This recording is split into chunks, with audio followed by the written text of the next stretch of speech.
Hey guys, Enigma here. I have a Nephthys deck profile for you guys today. I really picked up this deck because the artwork and the nostalgia from it. Um, I knew from the get go that it probably was not going to be the best, and I'm just gonna go ahead and show you the extra deck just because we're only playing 6 cards in the extra deck, and if I had access to Pot of Extravagance, I would definitely be playing it in this deck. Um, really just because you only need to be playing 2 of these each. You're never really going to go into anything more, maybe even just one. So this is all you really need for the deck. But being able to summon these, especially him, with this deck, it just makes it so hard for your opponent to get over. This is more of a fun deck, but with the Pot of Extravagance, even if you got rid of a few of these, you'd be totally fine. So yeah, let's just go ahead and get this deck profile out of the way. Um, yeah, there's your extra deck for you. And then onto the main deck, we have three. The Phoenix of Nephthys, the Cerulean Dragon, basically for the deck. Even though it's not a dragon, kind of wish it was a dragon, to be honest. A lot more people would probably be even thinking about using it in something like a dragon build. Um, it would have maybe just a little bit more access to things like that. So yeah, 3 Devotee. These are the only links that you play in the deck, except one more. But these are the only like Nephthys cards that you play that are linked. I can't wait to see if they have any more support.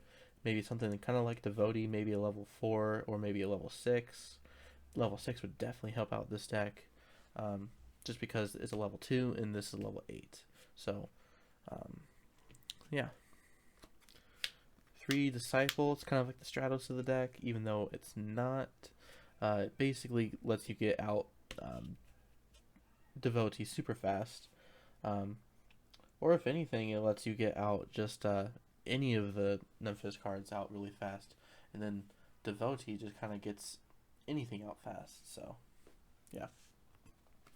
2 Chronicler of Nephthys. Um, I'm okay with 2 on this. You can take it down to 1, but it's up to personal choice on these.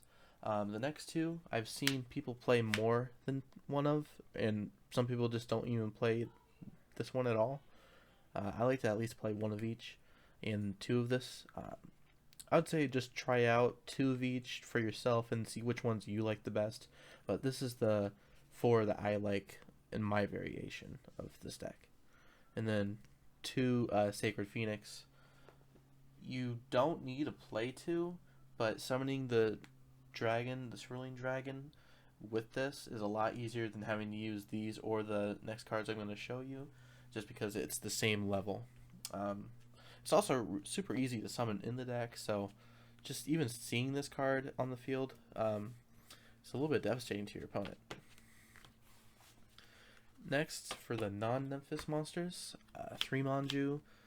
This deck is a ritual deck, but it's not a ritual deck. So you want to see the few rituals that you have in this deck as soon as you can. Plus, you really don't normal summon as much, so Manju, definitely an easy normal summonable monster. 2 Talismandra, 2 Candle, 1 Bookstone, and then 1 Quill. And then I play the 2 of the Chalice Lime. And sorry, they're in the pink sleeves here from the Necros deck profile I showed you guys. Just because I would prefer to play Necros over this deck right now, just because it has a way more utility. But this deck is definitely very fun. Um, in my opinion, I would love to play this at my locals a little bit more, but with all this virus stuff right now, I just don't have the time. Just seeing with my friends, their decks are a little bit more competitive, so I am using my Necros right now for that.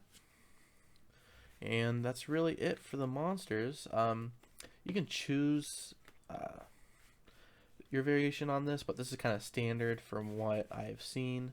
And I kind of like it at that smaller engine than the full engine that other people have been using. 3 Rebirth of the Nephthys.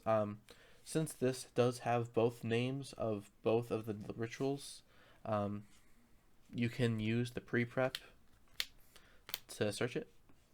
The only problem I have with this, saying those two only, is it's the only two that can use this card. In the future, I hope that if any support we get, like that level 6 I was talking about earlier, that this deck definitely needs, um, I would say it should be able to use Rebirth of Nephthys, but you could not search it with pre-prep, which really sucks, but maybe they'll come out with another ritual spell that's just generic, which pre-prep can't use again, but uh, it would just be able to help the deck out just a little bit more. Next, 3 prep of rights. This can search the Chalice Slime and the Devotee, but it cannot search the Cerulean Dragon. I'm even thinking of taking it down to 2, but it's so consistent of getting the ritual spell from grave, because you ritual summon so much in this deck. You only have 3 of the spell, 6 of the monsters. You gotta get it back just a little bit. And I know some of the monsters can, but this is just a lot more consistent way of getting them. Execution of the Contract. Now, I play this because the Cerulean Dragon's a level 8, and like I said, this deck just needs the level 6 to be able to help out. I might even think just running a little bit of a Necroz engine in this deck with a Brio, that'll definitely solve that level 6 issue.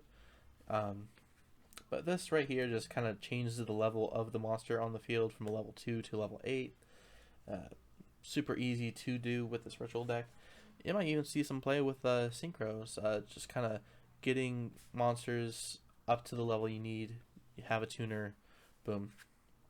So I think people might see this with some ritual synchro decks, if any come out. And then finally the one Incantation, pre-prep, get you both imps and then that, and then you can actually summon it. Maybe. I don't think actually pre-prep can search this because it doesn't specifically say it. No, I don't think it does. You cannot use it that, sorry. But 3 Trinchal Tribute. I saw Trinchal Tribute finally got a search card, which I feel like everything really should have a search card at this point in the game, especially something this old. But I've loved this card since I came back in the game. I came back in the game around 2012, and this was just devastating people. Especially, I think when I came back, it was at 1, and then it came back to 3, or I saw it go from 3 to 1. I cannot remember, but man, this was devastating to even see at 1. But this deck can just use it super easily. A lot of people underestimate it now, just because of so much recyclability in decks, but if you get to see it, it works. And then finally, the last 2 cards. This is a 42 card deck. Awakening of the Nephthys. You can easily just not even play this card. I just feel like I want to, because it has the ability to work. It's just really slow. So that's really just kind of how this deck runs. It works, but it's slow. So yeah, guys, that is the deck profile for you guys on this Nephthys deck. It's a very fun deck. It works. It needs some more support. So there's gonna be that one guy in the comment section saying how what was it? The Volcanics should get some more support. How about this gets more support? Nephthys. Let's get some Nephthys support. They're both fire decks, right? So let's get some Nephthys, Volcanic support, maybe get new Fire King support. That'd be really cool to see. But yeah, you guys hopefully enjoyed the video. Alright, yeah. Enigma out.